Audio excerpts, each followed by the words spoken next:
Cet épisode vous est proposé en collaboration avec Harmonie Mutuelle, qui accompagne au quotidien ses 5 millions de bénéficiaires en santé, prévention et prévoyance, et donne à chacun les moyens d'être acteur de sa santé et de la société.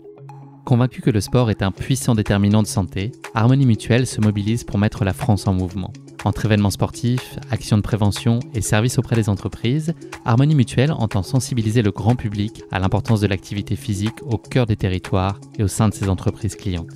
Bienvenue dans La Pastille, le nouveau format court de Course Épique. Cette pastille fera souffler de temps à autre un vent de fraîcheur entre vos oreilles, avec le meilleur de l'actualité running et trail, mais aussi des invités spéciaux ou encore des sujets sur le thème de la santé.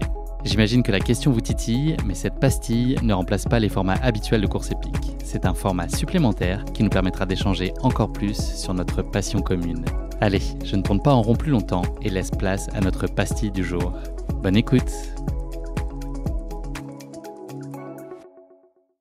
Salut Myriam. Salut. Comment ça va sur une échelle de 1 à 10 ? Sans compter le petit rhume qui me suit depuis plusieurs jours, ça va, on va dire 8 sur 10. On aura des petites quintes de tout peut-être pour venir saupoudrer l'épisode. Bienvenue dans Pastille, donc le format court de Course Épique qui est proposé aujourd'hui en collaboration avec Harmonie Mutuelle. On va revenir dans cet épisode sur ton parcours en s'attachant plus particulièrement à 2 dimensions clés de ta vie. Tout d'abord la dimension sportive au plus haut niveau mondial en athlétisme et la façon dont tu as décidé de l'appréhender à chaque instant par l'indispensable prisme du plaisir, une notion fondamentale et fondatrice pour toi. Et puis ensuite, dans la seconde partie de cet épisode, on va s'attacher plus particulièrement aux différents engagements qui sont chers, donc pour faciliter l'accès du sport aux femmes, aux jeunes, aussi sur le terrain environnemental aussi, qui est un sujet qui t'est cher. Donc voilà, est-ce que t'es partante? On sort de la chambre d'appel. C'est parti. Let's go, je donne les coups d'envoi. Alors, je vais te demander de faire une petite présentation. Je t'impose juste 3 mots-clés que je vais lire ici, que je vais te mettre sous les yeux. À toi d'en faire ce que tu veux. Tu peux en rajouter plein d'autres, mais voilà, c'est des mots qui doivent apparaître dans ta présentation. D'accord. Donc, il y a Sarcelles, Olivier Darnal, Barcelone et Maman. Donc, libre interprétation. Okay. Présente-toi comme tu veux, mais il faut qu'à un moment, il y ait ces 4 mots qui soient là. Il n'y a pas de souci. Je me présente, Myriam Soumaré, ancienne sprinteuse de l'équipe de France et attachée à la ville de Sarcelles parce que c'est là où j'ai porté les couleurs pendant mes 10 années d'athlète. Entraînée par Olivier Darnal. Pendant 10 ans, j'ai gardé le même entraîneur parce que je suis quelqu'un qui dès qu'il y a quelque chose, je ne lâche pas, je m'accroche à fond et du coup, j'ai trouvé le super entraîneur et du coup, je ne l'ai pas lâché. Et c'est lui d'ailleurs qui m'a fait décrocher ma plus belle des médailles à Barcelone en 2010 avec la médaille... 3 sur 4, t'es hyper forte. La médaille d'or aux 200 mètres, la médaille d'argent aux 4x100 et la médaille de bronze aux 100 mètres. Voilà, j'ai 37 ans, je suis maman de 4 enfants, je suis auxiliaire de puériculture dans la vie de tous les jours et je vais très bien. Parfait, franchement incroyable, c'est passé crème, tout est d'une fluidité incroyable. Myriam, on va remonter un peu le temps ensemble. Quel enfant tu étais? C'était quoi ton type de caractère? Tu étais très battante, peut-être plus introvertie? Pas du tout. Non, ouais, j'étais quelqu'un d'assez calme. J'aimais beaucoup bouquiner, donc j'étais souvent dans la chambre avec mes gros Harry Potter ou mes gros livres de 800 pages. Je sortais pas beaucoup. Et en cours, j'étais plutôt quelqu'un de discrète qui aimait bien rigoler, mais qui faisait pas le clown. Voilà, assez discrète et... Pas forcément leader? Non, pas du tout. Je suis plutôt suiveuse. Et voilà. Très entourée déjà? Ouais, j'avais mon petit cocon, j'avais pas beaucoup d'amis, mais les peu que j'avais, elles étaient très solides. Donc voilà, j'avançais tranquillement comme ça avec un petit groupe de 4-5 copines et ça me suffisait. Donc tes plaisirs, c'était plutôt littérature, petit cocon, joie simple, voilà, la famille. Voilà, exactement. Tu te rêvais comment plus tard? C'était quoi ton idéal ou ton projet? Tu disais J'ai toujours voulu travailler avec les enfants, depuis toute petite, et en particulier avec les enfants porteurs d'handicap, parce que je me sentais... Enfin, ça m'a toujours intéressée, parce que dans ma famille, j'avais un grand cousin avec qui c'était mon meilleur ami qui avait un handicap, et ça m'a toujours intéressée. Après, finalement, les cours de choses a fait que je me suis dirigée plus vers la halte garderie, les enfants qui avaient d'autres besoins, mais voilà, avec les enfants, ça c'était clair et net. La course à pied, oui. Elle est arrivée finalement assez tard dans ta vie, à 17 ans, c'est ça? 18 ans, c'est ta sœur qui t'avait découvert. Exactement. Elle était à l'athlétisme depuis déjà 3-4 ans, elle prenait du plaisir, je la voyais rentrer, sortir avec son sac. Ça m'intéressait pas plus que ça, et puis un jour, j'étais allongée devant mon bol de céréales, toujours à la maison, comme d'habitude. Et elle m'a dit, mais Myriam, il fait super beau, viens avec moi. Et c'était la première fois qu'elle me proposait quelque chose. Donc je lui ai dit, allez, pourquoi pas? Parce que d'habitude, elle fait ses petits plans en scred. Parce qu'elle sait que ça m'intéresse pas de toute manière. Donc du coup, je me suis dit, allez, pourquoi pas? Je l'ai suivie et c'était très nul. J'ai fait la séance de sprint avec eux et en fait j'ai pris aucun plaisir parce que je venais plus pour le fun avec ma sœur plutôt qu'autre chose. Mais en fait à la fin de la séance, l'entraîneur il est venu me voir et m'a dit, mais Myriam, t'as vraiment du talent, ça serait bien que tu signes une licence, que tu t'entraînes vraiment. Et je lui ai dit non merci en fait. Parce que t'allais déjà plus vite que toutes les filles qui étaient là depuis qu'on faisait depuis des années. En fait c'était une séance de sprint et j'étais plus rapide que toutes les filles. Sauf que moi, la fin de la séance, ben voilà, c'était sympa, mais je veux rentrer chez moi, quoi. Donc il me dit, maintenant, en fait, ça serait bien que tu t'inscrives, tu peux aller plus loin, franchement, t'as du talent. Et je lui dis non. Je suis rentrée chez moi, sauf que l'entraîneur, il habitait en face de chez moi. Il a pas lâché le morceau. Il a pas lâché. Pendant 3 mois, il me courait derrière et tout. Et puis au bout d'un mois, il en a eu marre, il est venu sonner carrément chez moi. Il m'a dit, écoute, ce que je te propose, c'est de signer juste 1 an. Tu viens quand tu veux, tu fais ce que tu veux, mais tu viens de temps en temps. Et si au bout d'1 an, ça t'intéresse pas, bah tu arrêtes. Donc je dis, vas-y, c'est parti. Le doigt dans l'engrenage, au bout de 3 mois, j'étais championne de France. Donc je me suis dit, il y a peut-être quelque chose à faire du coup. T'avais conscience de tes capacités? Pas du tout. Non, je savais que je courais vite parce que dans le quartier, j'aimais bien courir, chahuter avec les garçons, donc je voyais qu'ils me rattrapaient pas. Donc je savais que j'avais quelque chose quand même sous les pieds. Mais de là à être championne de France après quelques entraînements, non, j'aurais jamais douté. C'était quoi là ton rapport à la compétition? Est-ce que c'est quelque chose que là, dans tes tout débuts, tu rejetais ou au mieux te désintéressais complètement, ou il y avait comme ce petit supplément? Non, pas du tout. En fait, ce qui m'intéressait, c'était de retrouver le groupe à l'entraînement, de m'amuser. Je passais un super moment en fait quand j'allais à l'entraînement. Du coup, les compétitions, c'était plus le point faible en fait de l'histoire. Il me disait, Mira, tu dois courir. J'allais entraîner des pieds, je faisais ma course, j'arrivais première. Mais moi, tout ce qui m'intéressait, c'est de repartir dans les gradins, rigoler avec les copains. Du coup, mon entraîneur, il me disait même pas les perfs que je faisais, parce qu'il voyait que ça m'intéressait pas. Tout ce que je voulais, c'était m'amuser. Donc, on a créé toute ma carrière autour du plaisir, autour de l'amusement, pour que je continue à venir et à prendre du plaisir, en fait. Est-ce que ça veut dire que malgré tout, dans les entraînements, il était en capacité, ou toi, tu avais en capacité de te pousser un peu et d'aller plus loin, d'avoir quand même une quête de progression malgré ce détachement? En fait, la première année, non, parce que vraiment, j'étais vraiment là pour le fun. Et au fur et à mesure, quand j'ai vu que les filles commençaient à se rapprocher un peu de moi et que je voyais que si je travaillais pas, j'allais vite ça allait vite me porter préjudice. J'ai commencé à avoir ce petit esprit de concurrence petit à petit, et au fil des années, mon entraîneur a réussi à gratter un peu la couche, et on a découvert une vraie guerrière au fil des années. Ta première sélection jeune en équipe de France, quel souvenir t'en gardes? Ça n'a pas forcément été très simple. Quelle importance ça pouvait avoir pour toi? Il y avait une symbolique quand même très forte. Oui, parce qu'en fait, au début, on m'a recruté pour faire le relais 4x400 en remplaçante. Et au final, en fait, quand on a vu que j'étais assez résistante, on m'a dit, écoute, tu peux courir et tout. Et le fait de porter le maillot équipe de France et de dire, cette fois-ci, je cours pas pour Sarcelles, mais je cours pour la France, ça met une pression pas possible. Je pense que j'ai pas dormi de la nuit. Je n'ai vomi après la course tellement l'émotion. En fait, quand on relâche tout, voilà, c'est tout qui ressort. J'en ai pleuré et tout. Mais en fait, j'étais tellement fière de dire à ma mère, j'ai couru pour la France et tout. J'aurais jamais douté, moi, la petite fille de Villers-le-Bel qui est allongée dans son canapé, courir pour la France. Au bout d'1 an d'athlétisme, ça a vraiment été une révélation, et ça a joué sur mon mental après. L'intégration en général en équipe de France, elle n'a pas toujours été si simple que ce qu'on pouvait imaginer. C'est ça. Non. Là, je parle chez les jeunes. C'était assez sympa. On avait tous un peu le même âge et tout. Mais la vraie sélection chez les grands, c'était en 2007 à Osaka, au Japon. Donc moi, j'y vais toujours avec les étoiles plein les yeux. Je me dis, ça va être super sympa comme avec les jeunes. Pas du tout, en fait. Les filles, elles m'ont toutes ignorée. J'étais la plus jeune. C'est la première fois que tu mesurais cette espèce de rivalité? Ouais, je connaissais pas du tout. Et en fait, moi, pour moi, ça y est, je suis dans l'équipe, je suis partie de la bande. Mais non, en fait, on m'a bien fait comprendre que non, en fait. Un jour, je me rappelle une scène, je suis arrivée dans l'ascenseur, elles étaient 3-4. J'ai dit salut. Personne m'a répondu. Un blanc total. Et je me suis dit, non, mais à ce point. Du coup, elles faisaient leur sortie ensemble, elles allaient visiter la ville ensemble, et elles me laissaient toute la journée dans la chambre. C'est le fait que tu sois nouvelle ou que tu sois une concurrente? Je pense que c'est ça. Je pense pas que ce soit le fait que je sois nouvelle. Je pense que peut-être les sprinteuses avaient peut-être décelé le talent et qu'elles se disaient, on va essayer de lui mettre des bâtons dans les roues. C'était très toxique. À l'époque, moi, j'aimais pas du tout. Et j'ai appelé mon entraîneur au Japon, on pleure. Je disais, je veux plus jamais refaire de sélection chez les grands. Et heureusement, à la fin, ça s'est débloqué. Il a dit d'où courir. Il y avait Mathieu Laël et les garçons qui m'ont dit, mais Marion, tu fais quoi? On te voit jamais. Je dis, non, mais voilà. J'ai fait genre, non, mais tout va bien, mais je préfère dormir. Ils m'ont dit, allez, viens, on va visiter la ville, on va sortir un petit peu et tout. Et du coup, ils m'ont fait découvrir un autre côté de sélection, où là, voilà, on est plus dans le fun, il n'y a pas du tout de rivalité, parce que c'est des garçons, ils m'ont plus pris comme une petite sœur. Et du coup, là, j'ai vraiment kiffé ma sélection, mais voilà, quoi, au bout d'une semaine de pleurs et de galères, quoi.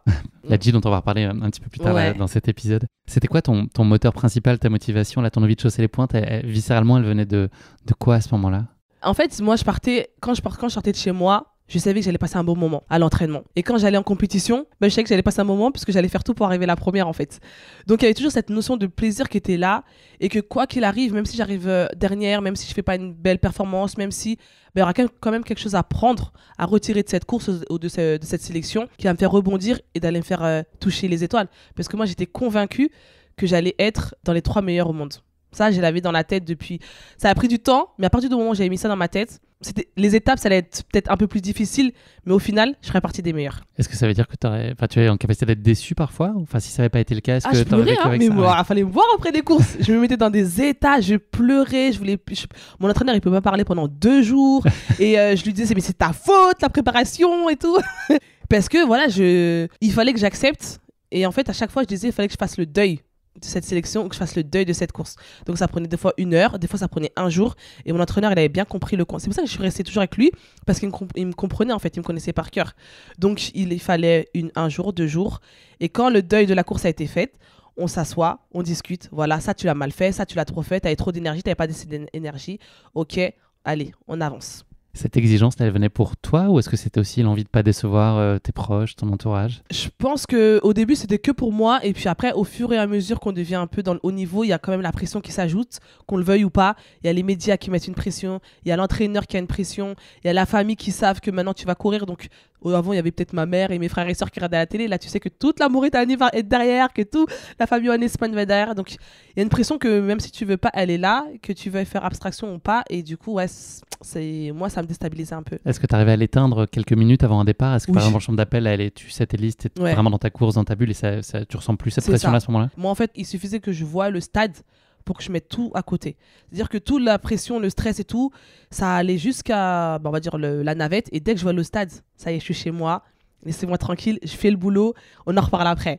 Donc j'avais cette capacité à mettre dans une bulle, je mettais mes écouteurs. Mon entraîneur savait me parler à tel moment, il savait que là, quand je commençais, on avait un petit rituel. Ouais. Voilà, dès que je commençais à chanter à haute voix, alors que je chante super faux, mais dès que je chantais à haute voix, ça veut dire que là, les voix dans ma tête, elles sont trop fortes, donc il faut que je sorte plus forte qu'elles. Du coup, fallait qu'il me laisse faire mon boulot. Et dès que j'étais bien, tranquille, il venait vers moi, on discutait, on mettait les choses à plat.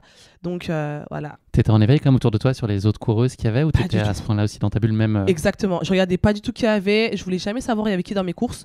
Je voulais jamais savoir il y avait qui dans la compétition, dans les meetings. Je voulais les découvrir sur la ligne d'arrivée. Parce que le but, enfin, de savoir qui y a ou qui y a pas, moi, le but, c'est juste gagner ma course. T'avais ta course à faire. Voilà. Donc, qui est la championne olympique ou qui est la championne de France ou du Val d'Oise, le but, c'est de gagner.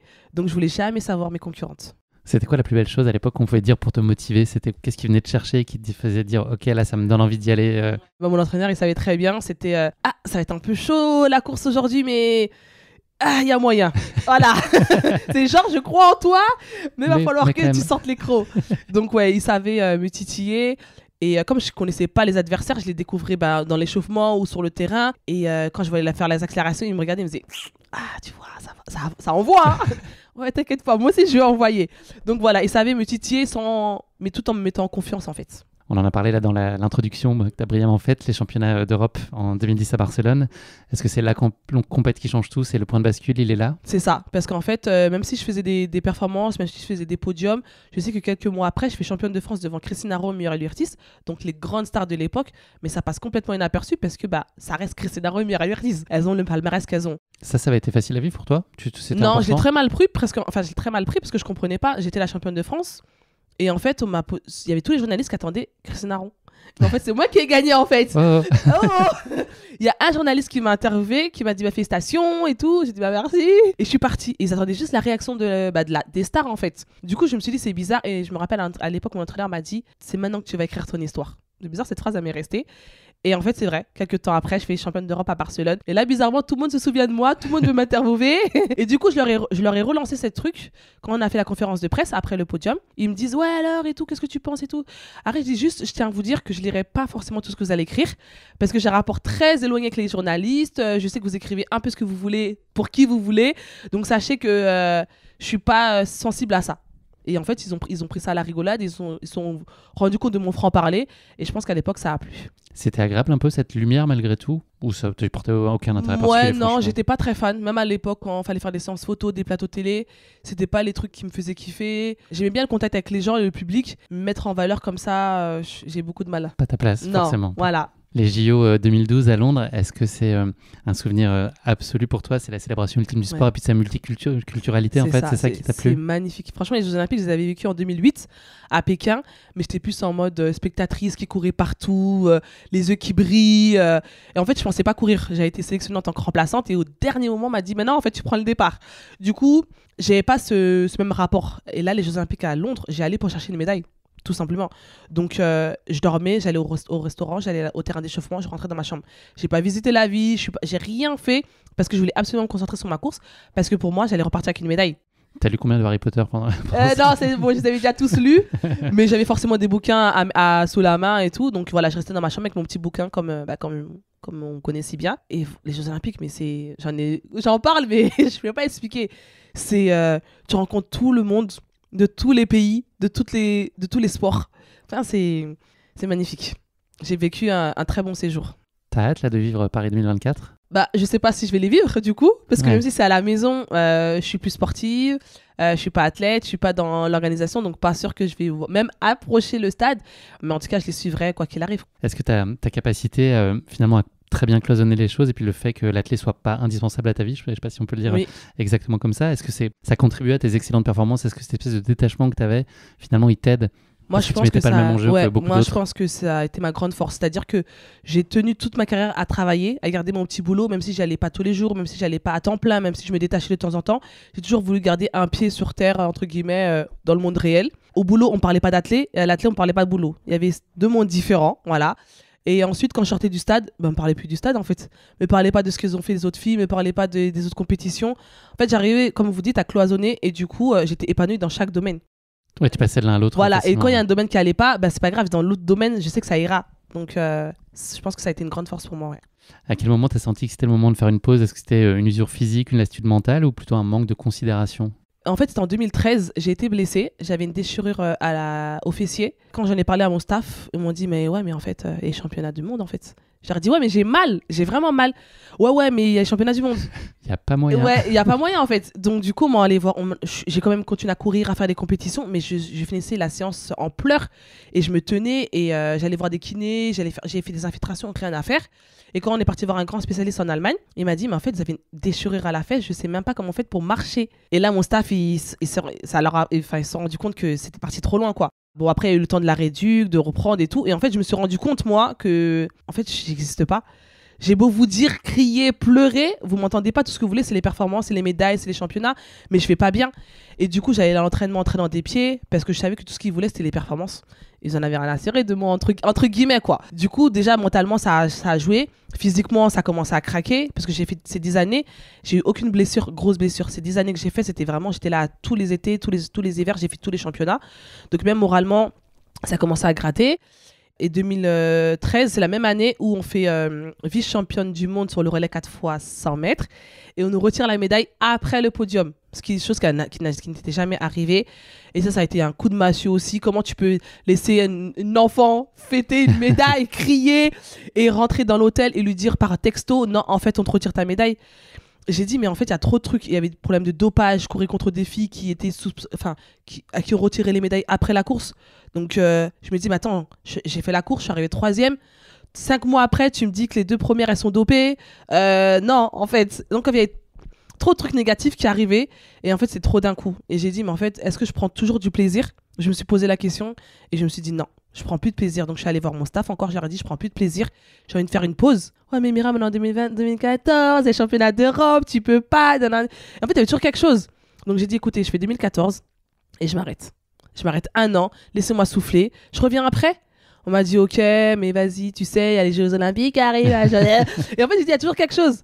Donc, salut. Et je suis partie. Et le fait que tu fasses encore une très belle année en 2014, ouais. C'est pas plus difficile quand tu sens que tu es quand même à un pic, tu vois, non, en fait, je trouve que c'était parfait. Parce qu'en fait, ma dernière grosse course, je finis 2e derrière Alison Felix. Je finis 2e au niveau mondial. Je me dis, mais Myriam, salut en fait, c'est bon. Là, ok, t'as voulu être dans les 3 premières, tu fais partie des 2 meilleures. C'est bon. Le contrat est rempli. Donc ouais, et c'est pour ça que j'ai jamais eu de regrets parce qu'en fait, je suis partie au bon moment. Pour moi, en tout cas, je trouve que je suis partie au bon moment. Tu tombes ensuite enceinte. Oui. Ça a changé quoi tes aspirations? Est-ce que tu as le sentiment que ça t'a éloigné un peu du haut niveau? Au contraire, donner peut-être un peu plus de hauteur et puis de regarder ça différemment, y aller avec un peu plus de détachement, peut-être d'y retourner? En fait, j'ai jamais voulu repartir après, du coup, quand j'ai eu mon petit, parce que c'était la surprise. Je me suis arrêtée quelques semaines après, je suis retombée enceinte. Donc, en fait, j'ai l'impression que le truc, il a été fait tranquillement, au bon moment. Et j'ai voulu reprendre.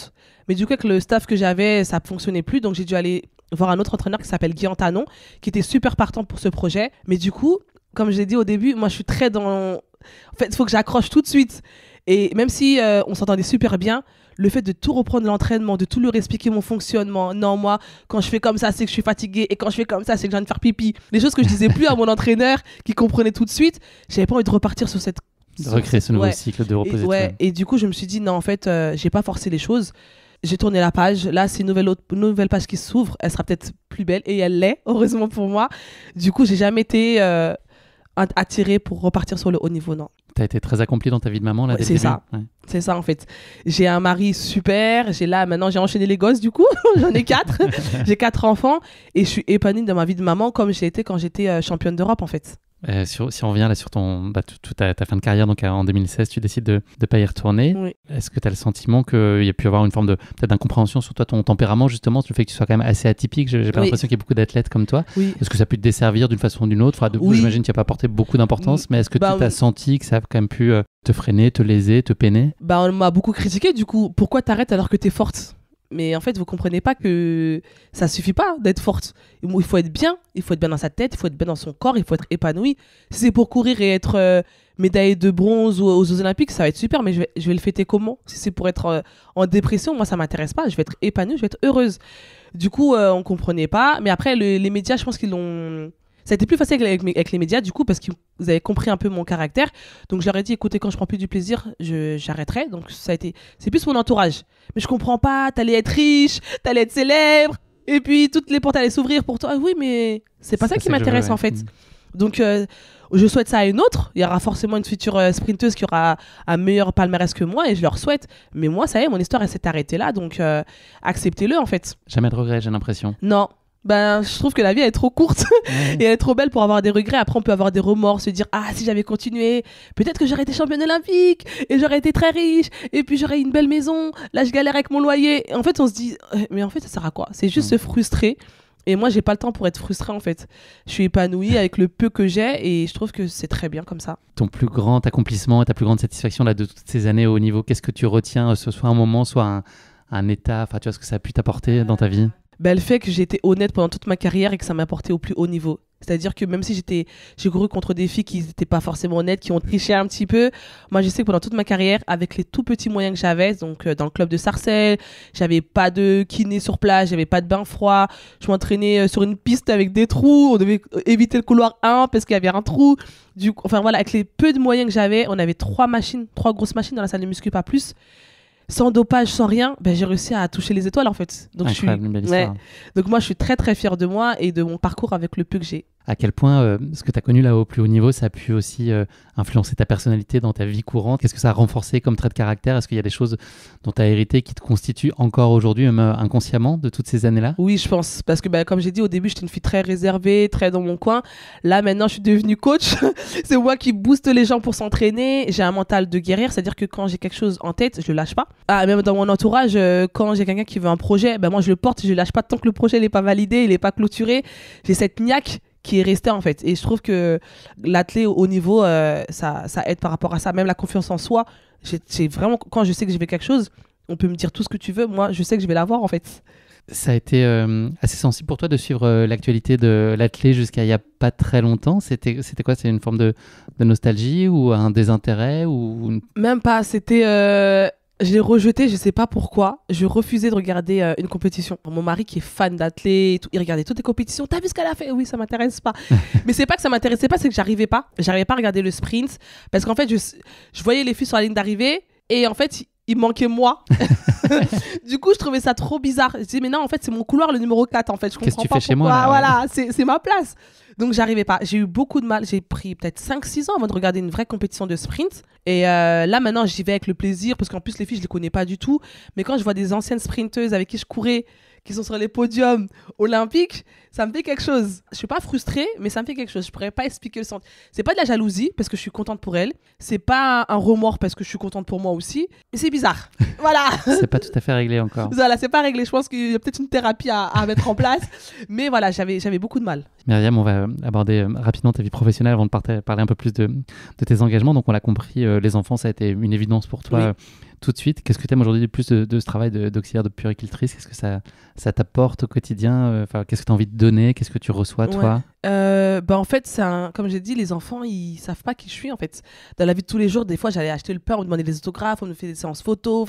Et quand j'arrivais auprès des enfants, moi, j'étais juste Myriam. Myriam qui va faire la motricité avec eux, qui va faire des Lego avec eux, qui va les accompagner Qui court vite pour les rattraper quand ils vont tomber du toboggan. Non, voilà, on va dire ça comme ça. Mais en fait, voilà, j'étais celle qui avait beaucoup d'énergie, qui les faisait bouger.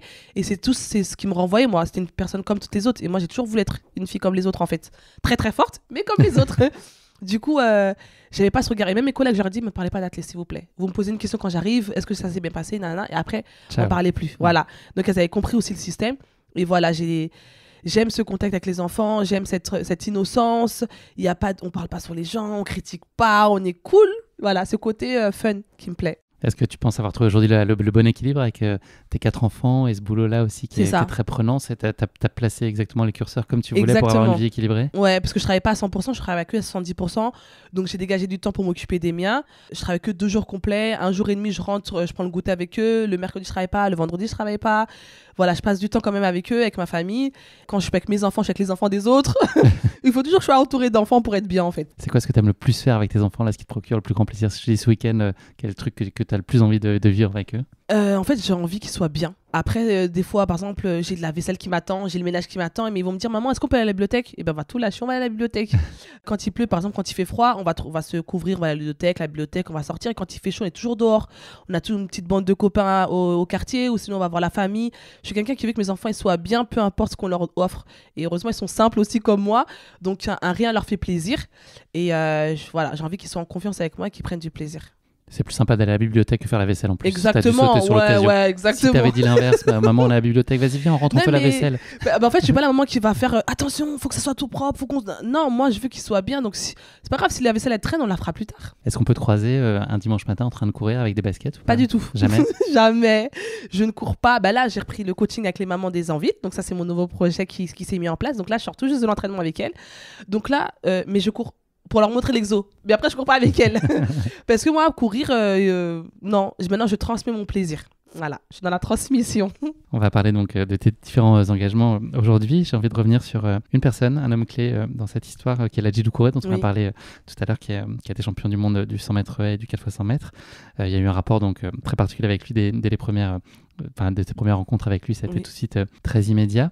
Ladji, il est engagé sur un projet qui s'appelle les Golden Blocks, qui participe à l'intégration sociale des jeunes en amenant l'athlétisme au cœur des quartiers. Est-ce que tu peux nous en raconter le principe et puis comment toi, tu as trouvé ta place? Pas forcément tout de suite, mais voilà, comment est-ce que tu t'es ouverte finalement à ça qui était très différent de ce que tu pouvais imaginer? Le concept, il est très simple et très beau à la fois. C'est-à-dire amener une compétition d'athlétisme au cœur d'un quartier. Il déploie une piste, il donne des t-shirts aux participants et leur dit venez tester votre vitesse. Et les meilleurs, vous serez sélectionnés pour faire la grande compétition à la fin de l'année.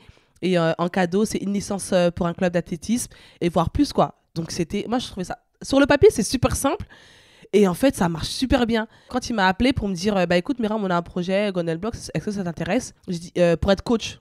Je dis mais moi coach, non, moi je suis un robot. Moi tu me donnes une consigne, je la fais.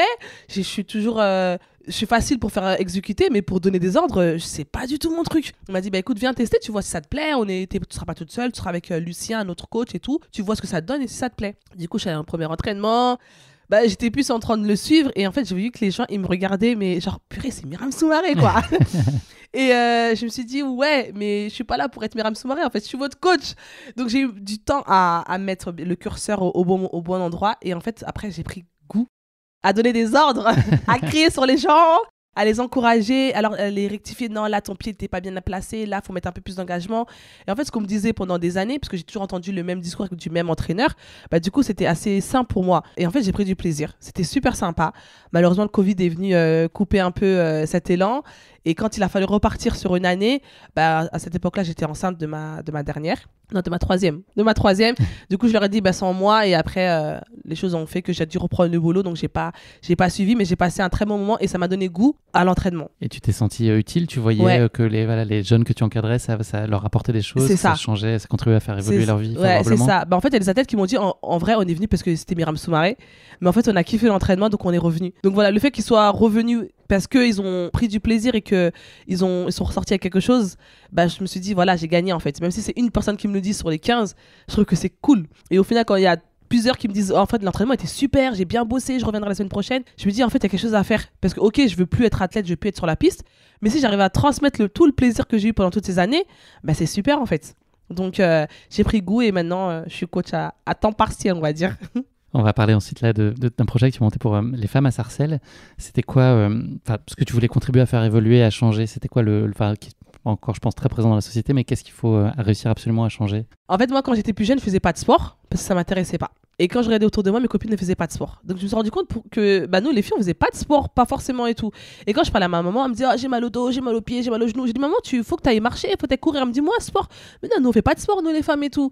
Et je demande à ma tante, non, moi, je fais pas de sport. Et la voisine, j'ai mal au dos. Mais il faut faire du sport. Mais non, on fait pas de sport, nous et tout.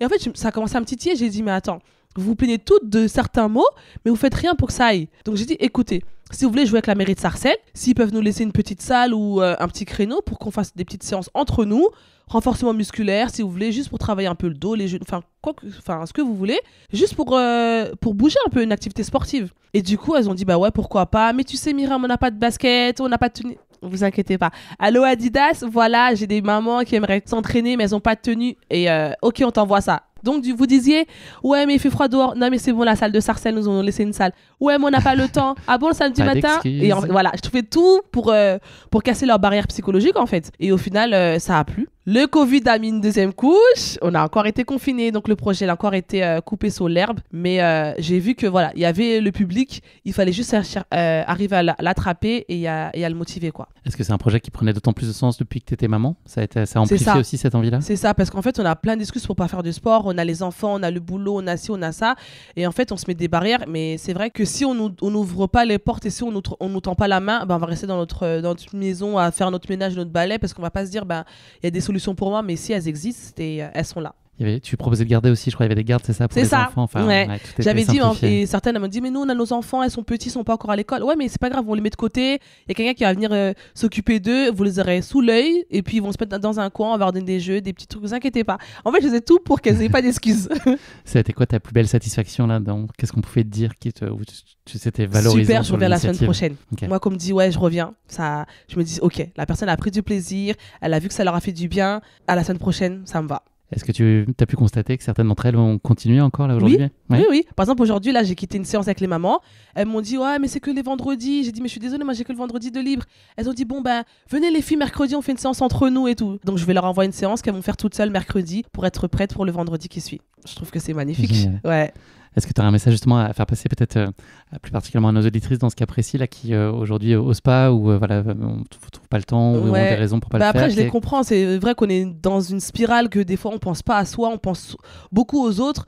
Et en fait, là justement avec les mamans qui avaient toujours plein de choses à faire, j'ai dit écoutez les mamans, vous déposez les enfants à 8h30, on se donne rendez-vous au stade juste à 8h40, on fait une séance sur 20 minutes. Et la première séance, c'était 20 minutes. Et là, j'ai commencé à grappiller. Ça y est, c'est déjà fini.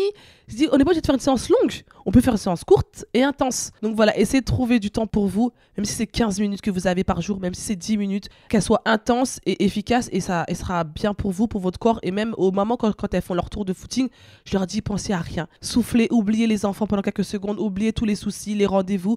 Soufflez, faites le vide et prenez du temps pour vous faire du bien, quoi. Donc ça, c'est un combat et un engagement que tu n'es pas prête de lâcher? Non, je prends beaucoup de plaisir, en tout cas pour le moment. Donc j'espère que ça va continuer. Il y a l'environnement qui est aussi une autre thématique qui t'est chère. Tu es sensible au sujet là, depuis toujours. C'était peut-être plus compliqué pour toi de t'engager avant avec ta pratique de haut niveau. Là, maintenant, tu as plus de temps. Ouais, j'étais la relou à la maison qui était toujours en train d'éteindre les lumières, à ramasser les papiers. Depuis toute petite, je supporte pas qu'on jette des trucs par terre. Ça m'insupporte qu'on laisse couler l'eau. Je sais pas, c'est quelque chose que je peux pas. Et du coup, quand Harmonie Mutuelle sont venus me chercher pour faire un plugging, je connaissais pas du tout le concept. On m'a dit, c'est simple, on ramasse les papiers en courant. J'ai dit, mais c'est super. Et du coup, je suis venue, mais vraiment, j'étais super motivée, j'étais super contente. Et je me suis dit, mais des petites idées comme ça, elles peuvent faire changer le truc, quoi. Du coup, ils ont ramassé sur Paris. J'ai fait sur Paris, j'ai fait sur Nantes aussi. C'était dans le cadre d'un Tour de France, c'était le premier Tour de France de plugging qui était organisé cette année. J'ai fait le départ et j'ai fait le finish. Et j'ai trouvé ça super intéressant. Et j'espère repartir encore pour l'année prochaine avec eux parce que c'est top en fait. C'est allier le sport et l'environnement, mais 2 trucs qui me plaisent en fait. Comment elle s'est passée la rencontre avec eux et sur quoi vous vous êtes retrouvés? Qu'est-ce qui toi a fait écho en toi avec Harmonie? C'est Benjamin Sorge qui m'a contacté, qu'on avait rencontré sur une journée porte ouverte en Mauritanie. Il m'a parlé comme ça, il m'a dit, tu sais, moi je fais du plugging, et j'ai dit, mais c'est super et tout, la prochaine fois, est-ce que je peux venir et tout? Mais en fait, je pensais faire ça en mode participante, comme tout le monde, lambda. Et il m'a dit, non, est-ce que tu veux bien être l'ambassadrice et porter le projet? J'ai dit, bah ouais, avec plaisir. Et du coup, en fait, je me retrouvais, parce qu'il y a plein de projets qu'on m'a proposés, et j'ai décliné parce que ça me parle pas en fait. Moi, je suis, comme j'ai dit dans le début, il faut que ça me plaise, il faut que j'aime. Donc, faire un truc qui me correspond pas du tout, non, ça m'intéressait pas. Et là, oui, ça me parlait bien, donc j'ai pris du plaisir. C'est l'occasion de croiser aussi la route de chouettes ambassadeurs. Je pense notamment à Stéphane Diagana. C'est ça, ouais. Ben, on s'est pas beaucoup croisés dans ma carrière parce que elle était plus derrière son micro et moi en train de courir, en train de transpirer, hein Stéphane? Tranquille au chaud. Voilà. Mais il a toujours été avenant et très bienveillant avec moi, Stéphane. Donc, du coup, quand on s'est retrouvés, ça a été un bon moment de complicité. On s'est retrouvés à Paris et à Nantes, du coup. Et on a nos numéros, on échange de temps en temps. Et c'est quelqu'un que j'apprécie beaucoup, ouais. Très chouette, Stéphane. Je l'ai dans le podcast aussi. Un très beau moment avec Harmonie. Donc là, 2024, a priori, si tout va bien, on espère t'y revoir. C'est ça. Il y a aussi un autre sujet, tu l'as évoqué, la Mauritanie. C'est le pays d'origine de tes parents, je crois. C'est ça. Il y a aussi une histoire avec la Mauritanie, puis qui est encore l'occasion de t'engager au service des enfants. C'est ça. En fait, on m'a appelé l'année dernière pour faire une journée porte ouverte autour du sport. On m'a dit, tu viens pour parler de ton parcours, peut-être pour bouger un peu les choses, parce qu'on a bien remarqué qu'en Mauritanie, le sport, c'était pas culturel. Il y a très peu de gens qui pratiquent une activité physique. Et peut-être qu'en créant ce petit truc auprès des jeunes, ça va peut-être booster. C'est quoi ton lien, Myriam, avec la Mauritanie? T'as un lien très cher, tu vas j'y vais régulièrement, ouais. J'y vais régulièrement en famille, souvent avec ma mère ou maintenant avec mon mari et mes enfants. J'essaie d'aller régulièrement parce que je trouve que c'est important. Je vais jusqu'au fin fond du village. Je me tape les 15 heures de route là en voiture parce que je vais absolument, même si des fois je reste que 3-4 jours au village parce que j'ai pas beaucoup de vacances, mais voilà, je trouve que c'est important de repartir à la source, de voir une autre culture pour que les enfants ils découvrent comment on lave le linge dans le fleuve, comment on va chercher, les petites cousines vont chercher l'eau dans le puits, ceux qui n'ont pas le robinet. Je veux vraiment qu'ils connaissent les différentes cultures et qu'ils se disent, voilà, nous on est en France, mais on a tout ça, mais il ne faut pas qu'on oublie la famille qu'on a au village qui est comme ça. Et c'est pas péjoratif, hein, mais voilà, c'est différent. Et j'aimerais qu'ils prennent tout pour grandir avec toute cette culture, quoi, toute cette richesse. Donc là, tu vas t'engager sur différents projets, c'est ça? C'est ça. Tu as des interventions, il y a les Jeux Olympiques, je crois, de la jeunesse aussi. C'est ça. Projet. Donc là, mon projet qui arrive là, à court terme, normalement en février, c'est deuxième journée porte ouverte, toujours auprès des jeunes. Et là, j'ai un projet Olympiade avec les primaires. Donc j'ai sélectionné 4 à 5 écoles qu'on va mettre en concurrence pour leur faire découvrir les joies de l'athlétisme autour de l'Olympiade, en fait, des Jeux Olympiques. Donc je vais leur faire découvrir le saut, le lancer, la course sprint et la course long. Donc sur 2 jours, pour leur faire découvrir juste l'athlétisme, mais juste en fait histoire de les faire bouger et leur parler de l'athlète, des Jeux Olympiques et des toucher. Voilà, si on arrive à titiller 3, 4, 5, 50 athlètes, futurs athlètes de la Mauritanie, mais ce sera toujours ça de gagner, quoi. T'es forte en lancer? Pas du tout. Je suis très nulle dans tous les autres sports. Je sais juste courir très très vite. Mais c'est pas grave, il y aura des athlètes sur place qui seront là pour faire des belles démonstrations. Encore une occasion de transmettre et de partager, en tout cas, de redonner ce que tu as reçu. C'est ça. Merci beaucoup Myriam d'avoir partagé avec toute l'énergie, la spontanéité qui te caractérise, ton parcours de vie sans concession, on peut le dire, riche d'engagement et de sourire aussi, c'est très précieux. Ça en est fini de ce format pastille de course épique qui a été donc réalisé en collaboration avec Harmonie Mutuelle. Je donne rendez-vous à nos auditeurs la semaine prochaine pour un nouvel épisode avec le coureur sur route, accessoirement champion de France de marathon et néo-trailer Duncan Péria, un très bel épisode là aussi. À très bientôt Myriam, c'était un super chouette moment, merci pour ton temps, merci pour ton énergie, là je suis boosté pour la journée même si on est un peu malade tous les deux. Ouais, super. Je vais passer une belle journée grâce à toi. Merci. Bonne journée. Au revoir. Merci d'avoir écouté cet épisode. Si vous l'avez écouté jusqu'ici, c'est qu'il vous a probablement plu. Alors n'hésitez pas à noter le podcast et rédiger un avis sur votre plateforme d'écoute favorite. C'est essentiel pour soutenir ce travail indépendant. Cela ne vous prendra que quelques secondes et ça change beaucoup de choses pour le podcast. Et pour être sûr de ne manquer aucune course épique à venir, n'oubliez pas de vous abonner sur votre plateforme d'écoute. Merci encore infiniment pour votre soutien, votre fidélité et vos chaleureux messages que je lis et auxquels je réponds avec un immense plaisir. S'il vous plaît, continuez.